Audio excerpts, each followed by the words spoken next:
বান্দরবনে এসে এত সুন্দর ভিউ দেখতে পাবো আমি তো কখনো কল্পনাই করতে পারিনি। আমরা কিন্তু বুক করেছিলাম 6 ভিউ হিল রিসর্টটি। আর এই রিসোর্টটা থেকে পুরো বান্দরবন শহরটা কিন্তু খুব সুন্দরভাবে দেখা যায়। বান্দরবন শহরের পাশাপাশি কিন্তু নীলাচলও এখান থেকে দেখা যায়। তো আজকে আমি এই ভিডিওতে তোমাদের দেখাবো আমার কটেজটার ভিউ। তাই প্রথমে দরজা দিয়ে ঢোকার পরেই কিন্তু থাকবে একটা সিম্পল বেড, আর বেডের পাশেই ছিল এই ব্যালকনিটা, যেখান থেকে বান্দরবনের উঁচু উঁচু পাহাড়গুলোর সুন্দর একটা ভিউ নেওয়া যায়। আমিও তোমাদের দেখানোর জন্য কিন্তু ব্যালকনিটা ওপেন করেই দাঁড়িয়ে পড়লাম ব্যালকনির মাঝে। এখান থেকে খুব সুন্দর একটা ওয়েদার এনজয় করছিলাম। দেন আবার ফিরে আসি ঘরটার ভেতরে। দেখো বেডটা কিন্তু খুবই সিম্পল কিন্তু খুব দারুণ। এরপর বেড থেকে উঠেই কিন্তু আমাদের দোতলায় যাওয়ার জন্য যে সিঁড়িটা ছিল, এই সিঁড়িটা বেয়েই কিন্তু আমাদের উপরে যেতে হয়। দেন খুবই সাবধানতা অবলম্বন করে আমি উপরে উঠছিলাম। আর যেহেতু এটা চঙ্গো স্টাইলের, আমি একটু একটু ভয় পাচ্ছিলাম। আর এই দেখো উপর থেকে আমার রুমটার ভিউ, কি চমৎকার না? আমাদের কটেজটা ছোট হলেও কিন্তু খুব সুন্দর আর প্রিটি ছিল। আর এই বেড সাইডের উইন্ডোটা দিয়ে কিন্তু খুব সুন্দর একটা ভিউ নেওয়া যায়, যেটা আমার দারুণ লেগেছিল। কটেজটা বুক করার পরপরই কিন্তু আমি বলেছিলাম আমি উপরে থাকবো, আর ওদের ফ্রেন্ডরা ছিল নিচে। আর তোমরা কিন্তু সবাই জানো আমি একজন শাড়ি লাভার, আর ঘুরতে এসে এত পোশাক পরার পরে শাড়ি পরবো না, এটা কি হয়? কখনো না। তাই রুম ট্যুর দেওয়ার সময় আমি পরে ফেলেছিলাম শাড়ি, যেহেতু তোমরা আমাকে শাড়িতেই বেশি পছন্দ করো।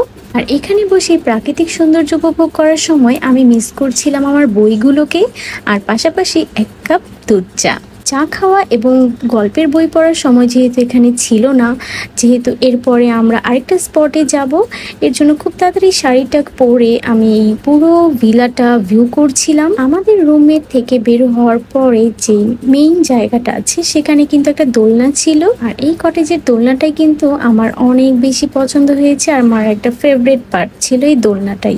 দোলনাতে দুলতে দুলতে তোমাদের একটা কথা জানিয়ে দিই, তোমরা যারা বান্দরবনে এসে এরকম কটেজ ভাড়া করে থাকতে চাও, তারা অবশ্যই একটা সিএনজিওয়ালার নাম্বার রেখে দিবে, কেননা এখান থেকে কোনো যাতায়াতের ব্যবস্থা ছিল না। কেননা আমাদের কটেজটা ছিল বান্দরবন মূল শহর থেকে 4 কিলোমিটার দূরে। একটা সিএনজিওয়ালার নাম্বার থাকলে তোমরা খুব সহজেই যাতায়াত করতে পারবে। তো এটা একটা প্রত্যন্ত এলাকা, তাই খুব সহজে কিন্তু এখানে কোনো যানবাহন পাওয়া যায় না।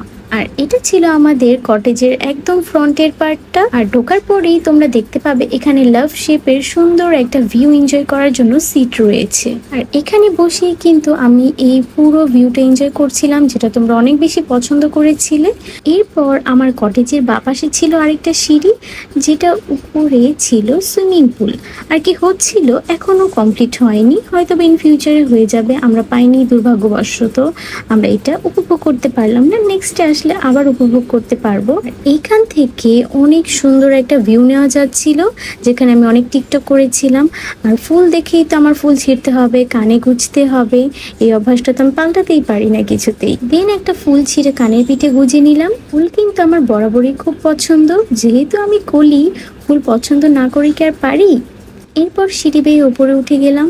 দেখতেই পাচ্ছ এখান থেকে কি সুন্দর আকাশটা দেখা যাচ্ছে। এত সুন্দর নীল পরিষ্কার আকাশ ছিল যে এখান থেকে আমার উঠতেই মন চাচ্ছিল না, মনে হচ্ছিল এখানেই বসে থাকি। বসে থাকলে তো চলবে না, ঘুরতে এসেছি, খুব তাড়াতাড়ি আবার রেডি হয়ে আরেক জায়গায় বের হয়ে যেতে হবে। সো এটাই ছিল আমার কটেজ ট্যুরটা।